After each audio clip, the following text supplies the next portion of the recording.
So we've heard from Moms for Change. We've heard from the Cook County Justice Advisory Council. We've just heard what the Illinois Department of Juvenile Justice is doing in this area. Our next panel member, Ms. Esther Franco-Payne, is with Metropolis Strategies, and hopefully she can bring a lot of this home for us today.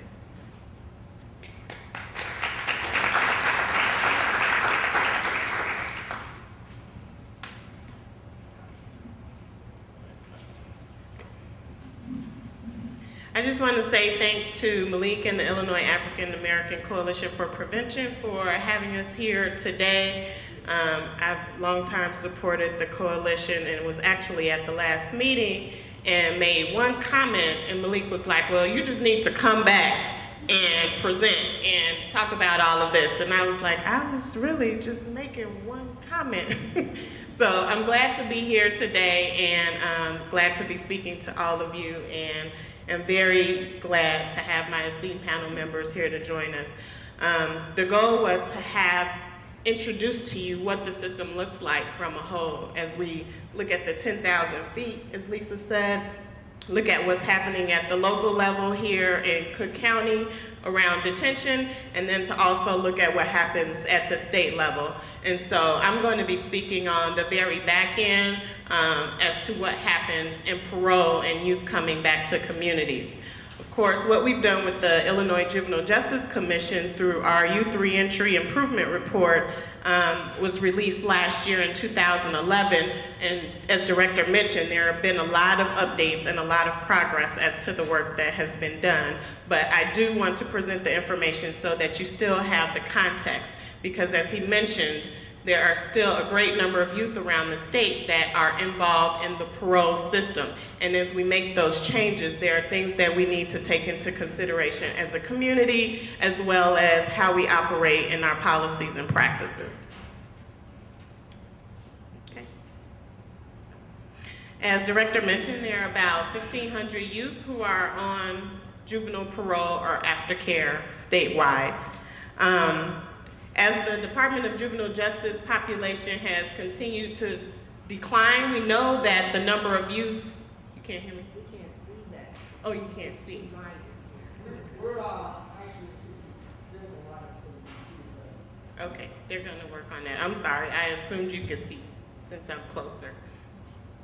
But basically just saying that there are 1,500 youth on parole, as Director Bishop mentioned, and as that population continues to decline, we know that there are ways that we can provide effective services for you to successfully re-enter into the community. It's not impossible to provide effective re-entry for 1,500 youth. Although sometimes we make it sound difficult, it truly isn't. Now I can't see my notes. Right. And I just wanted to say one thing too, that most of the youth, and I think Director said this too, are returning to a few key communities within the city of Chicago and Cook County. So we need to take into consideration what are the issues in those communities. What is it that we need to better equip youth so that they're not returning? Those key communities include, and we hear it all the time, Inglewood, East Garfield Park, West Garfield Park, Austin, North Lawndale, Roseland, and Humboldt Park. So we have to think about where are we putting our resources, what is it that we're doing with those resources, and how are we using them to equip youth so that they're not returning back to Director Bishop. About 68% traditionally, or historically, 68% of the youth who leave DJJ are reincarcerated within 3 years. Illinois has staggering recidivism rates, both at the adult level and the juvenile level. And I guess it depends on how you look at it, because people say, well, how do we define recidivism?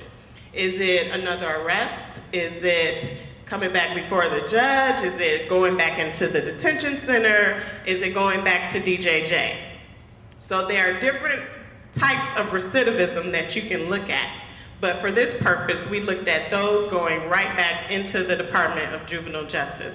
So that shows that almost 7 out of 10 youth who are released come back within 3 years. And if you include those youth who have aged out of juvenile justice and go into the adult system, that number raises. It becomes then 9 out of 10 youth.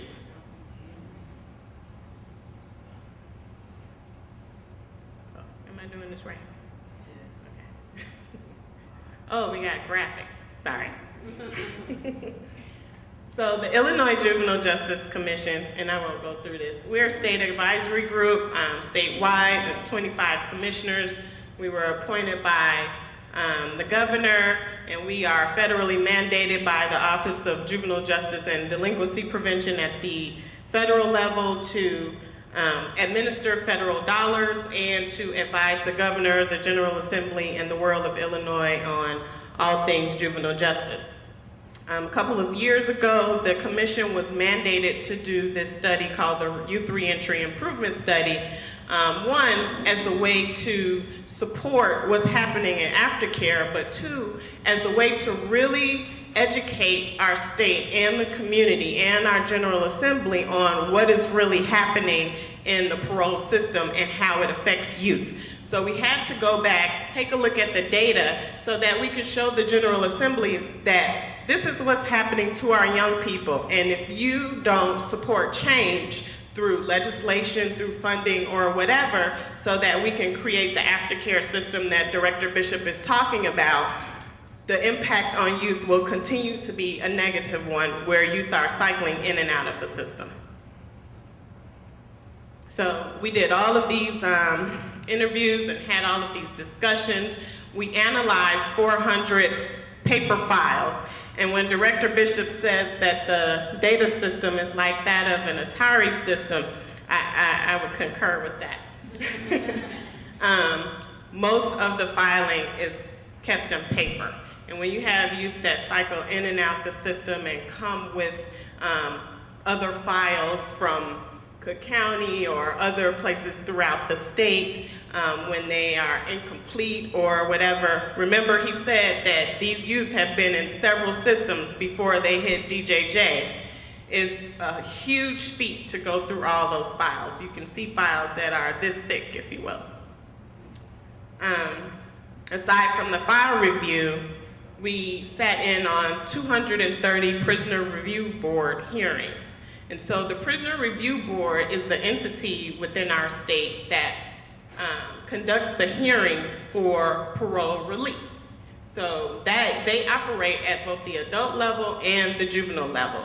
So they travel around the state. It's the core group of people appointed by the governor. They travel around the state. They go to every prison facility and they conduct parole hearings. And they are the people who decide whether or not a youth or an adult is eligible for parole. So we, as a collective through the commission, sat in on 230 parole hearings throughout the state.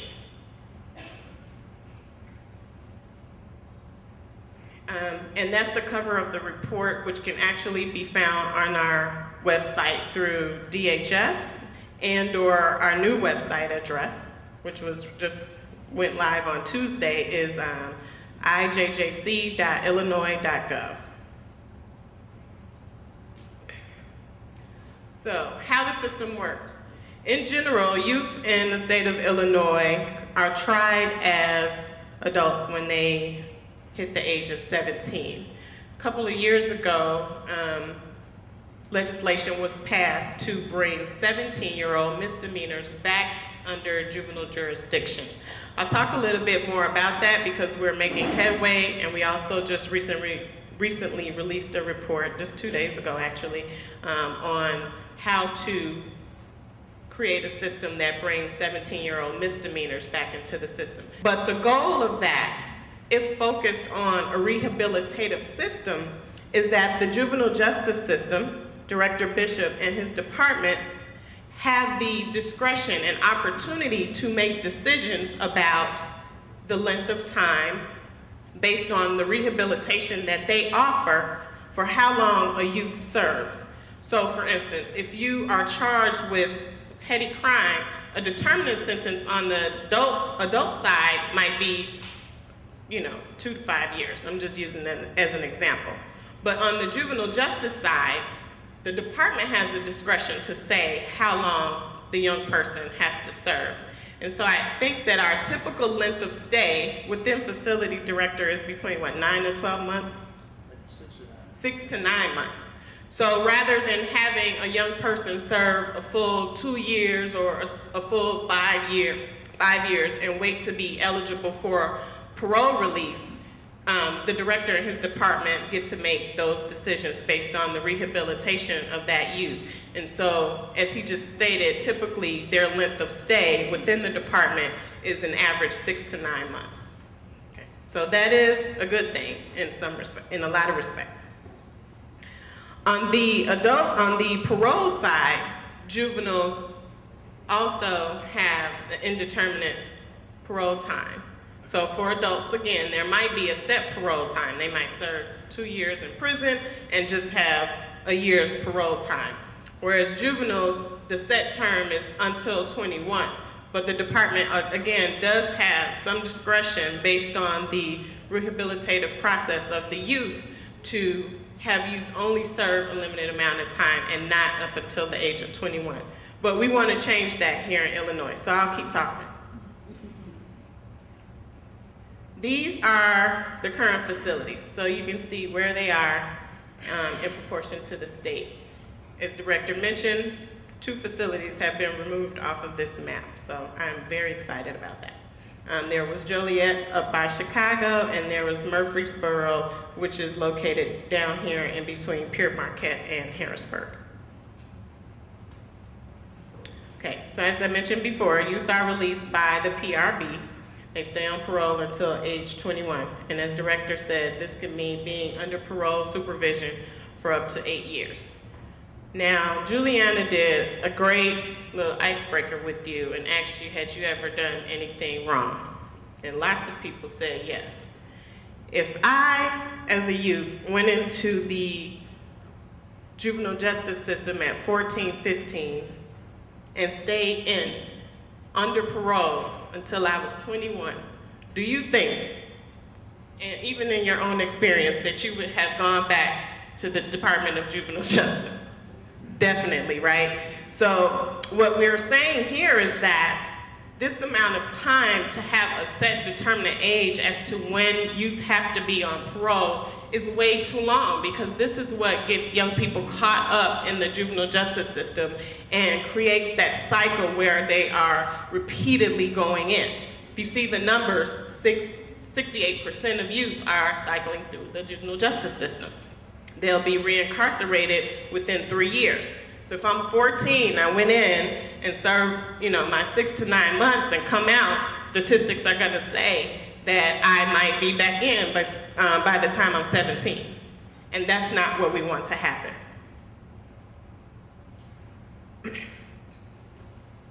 The current system doesn't treat our youth like the children they are. And when we talk about that, we're thinking about the larger system, because we know that the Department of Juvenile Justice is making positive change. We have an adult surveillance parole system, and that is outside of Cook County. And we know that parole is revoked for several technical violations. And these technical violations can be something as simple as, mentioned before, missing curfew. It could be for something as simple as not going to school or poor school attendance, missing your treatment appointments. It could be for things that we know are not worthy of sending kids back into the system, because it's not a new crime. It's not a threat to public safety. So we need to think about, as a whole, what are we doing to really equip our kids from going back in? Lord knows that they're not going to navigate the system all by themselves and be like the wonderful young man who stood up and say, I have no problems. Youth and communities are shut out of the process. The department is working on creating opportunities for family engagement. And this is an important piece, because this is where we need each and every one of you who are sitting in the audience.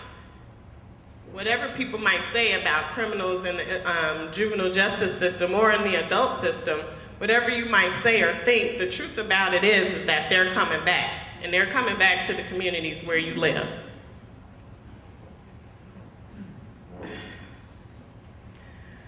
When we were doing the study, we found that almost always through the Prisoner Review Board that youth were ordered to have certain conditions that they were required to meet.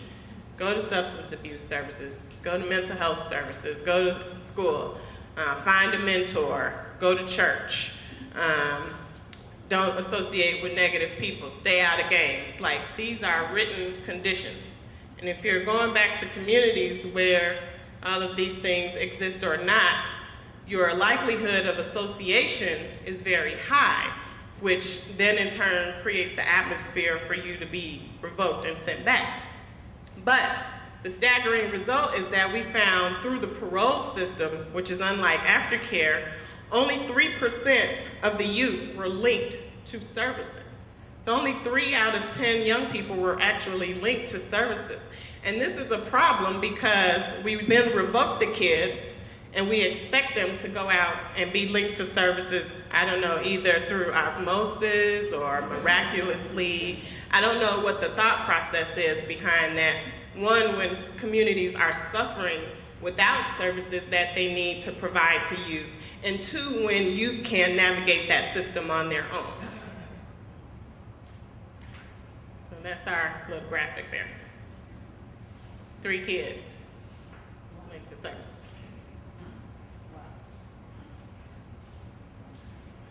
Revocations. I just talked a little bit about this, but it just really shows how the system is unbalanced in terms of sending youth back to prison.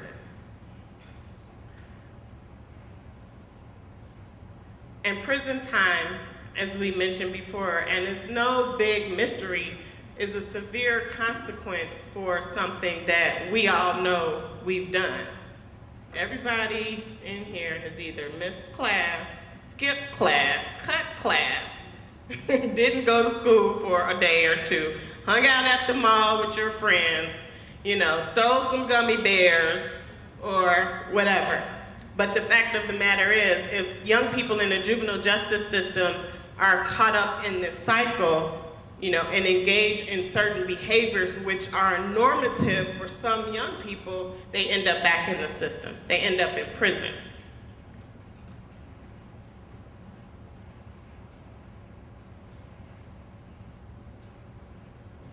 So if you go into the system at a young age, you are caught up in this cycle until age 21.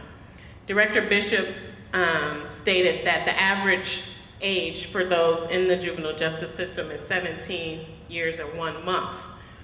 So that's still 3 years. But just given that and the statistics of recidivism, as I mentioned before, most likely they end up going on to the adult system, which is even more detrimental to their development than being in the juvenile justice system.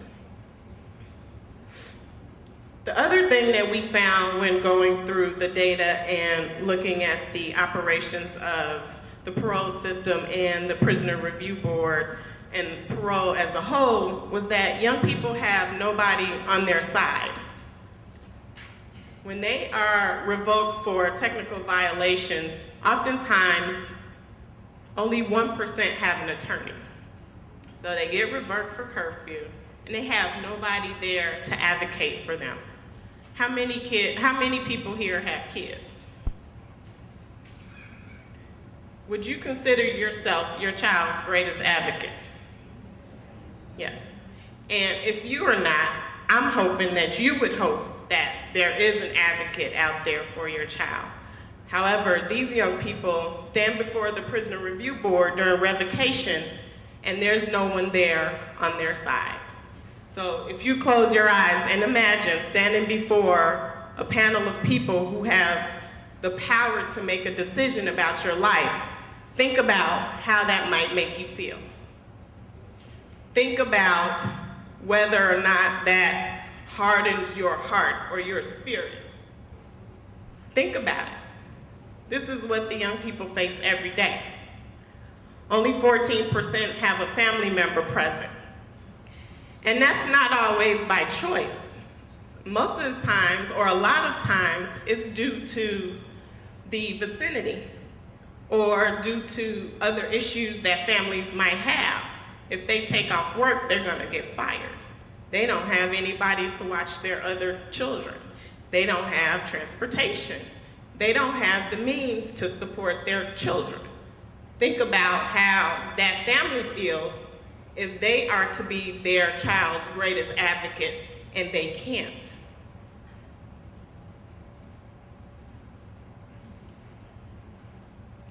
"85% of young people who go for a revocation hearing waive their right to a prompt hearing." So sometimes that means that when they are revoked and they waive their right for a prompt hearing, they could sit there for the next 30 to 60 days waiting for the next hearing to come up to determine whether or not they either can be resumed back on parole or kept inside the facility.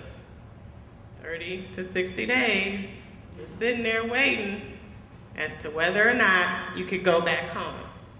And a lot of times, when that thought about, I don't have anybody on my side emerges, what happens? Young people are angry. They don't feel good about themselves. They've already done something that got them back to where they were, presumably, right? They, as director said, might be depressed, might not have any education, might be traumatized. All of these things, all of this extra stuff that young people come with, they are sitting here in the facility. And so they're waiving their rights, they don't have anybody with them, and they're waiting. And if they get into a fight in the facility or have an altercation, they get a disciplinary infraction, and so that adds to their time. So those are some of the injustices that the young people face when they are going through this process. 38% don't know the purpose of a revocation hearing. And I'm assuming that the amount of young people who do understand the purpose only understand because they've probably been through it before. So only 2% are informed about their right to present evidence for their case.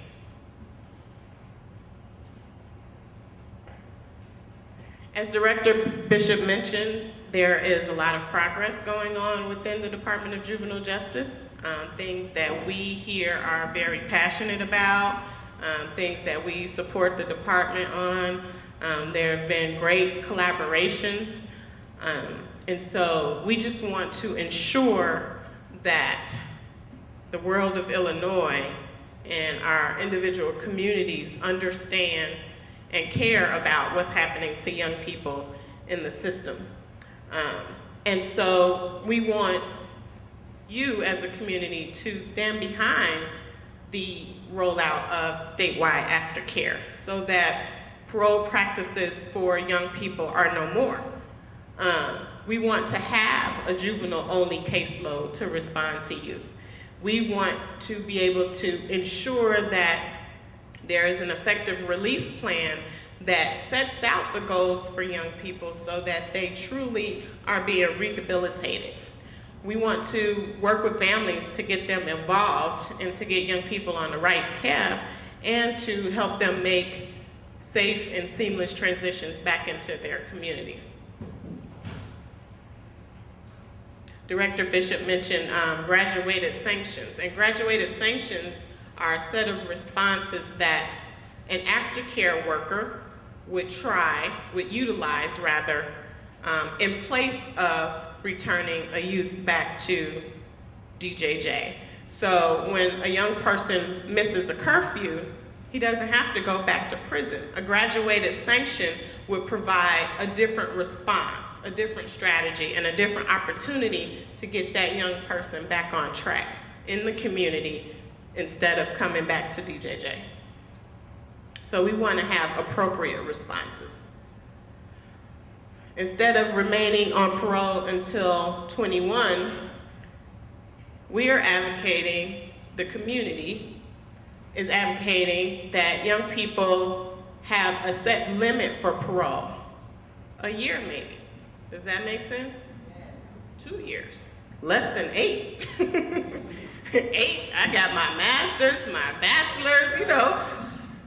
We want young people to go through their normal developmental processes, learn what their self-identity is, go on prom, you know, do something that you're supposed to be doing. Not getting caught up in the system and not having to go through the difficult and hard times that we see young people facing today.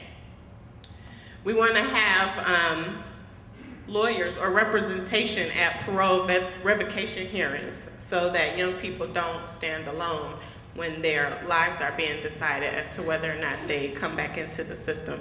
Northwestern University has a small pilot project where they are working with 2 of the facilities in partnership with DJJ. They are at St. Charles and the girls' facility in Warrenville to go and provide representation during the parole revocation hearings.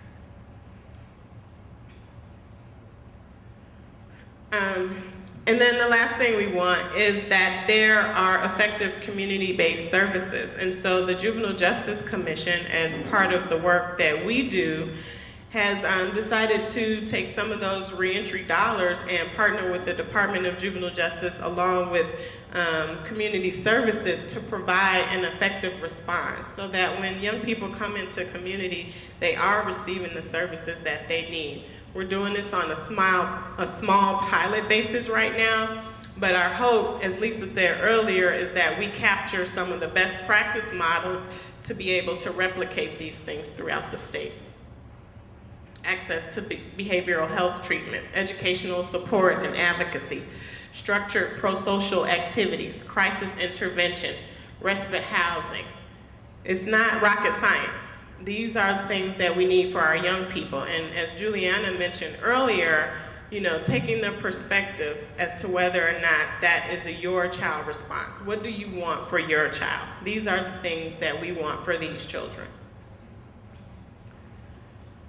And then lastly, as I mentioned earlier, there has been law that brings 17-year-old misdemeanors into the juvenile justice system. The Juvenile Justice Commission was charged with writing a report to determine whether or not it would be feasible for Illinois to bring 17-year-old felons into the juvenile justice system. So that report was released. You can find it online, but our charge is saying we want 17-year-olds to be part of the juvenile justice system so that they can get the same services and care that other young people have. If we can wait till 18 to vote and, you know, join the armed forces and all of these other things, we can wait until age 18 to send kids into adult prison. So that's it. Thank you.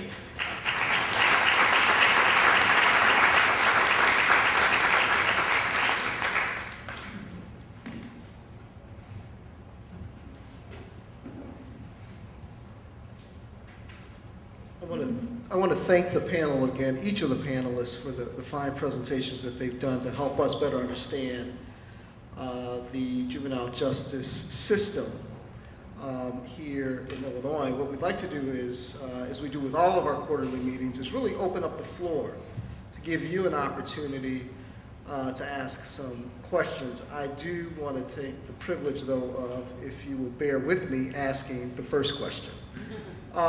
So, you know, it seems like there is quite a bit occurring in the reform movement, whether it be on the front end with prevention and what models for change is doing around just you know, reducing disproportionate minority contact with the system in the first place, to the work that the county and the state is doing during the detention, and then of course what Metropolis Strategies is doing to reform all of that, with a particular focus on moving toward a model of treatment. You know, Esther will tell you, when we first met and she was describing the system to me, I was like overwhelmed. And it just seems like there's so much taking place, and that there are these different layers of activity, responsibility across multiple sectors. Can you, and anyone can take this question, how are you coordinating these efforts strategically, like intentionally, strategically, outside of serving on the commission? So if someone could respond to that. I'll take a crack at it. We got a mic over here, so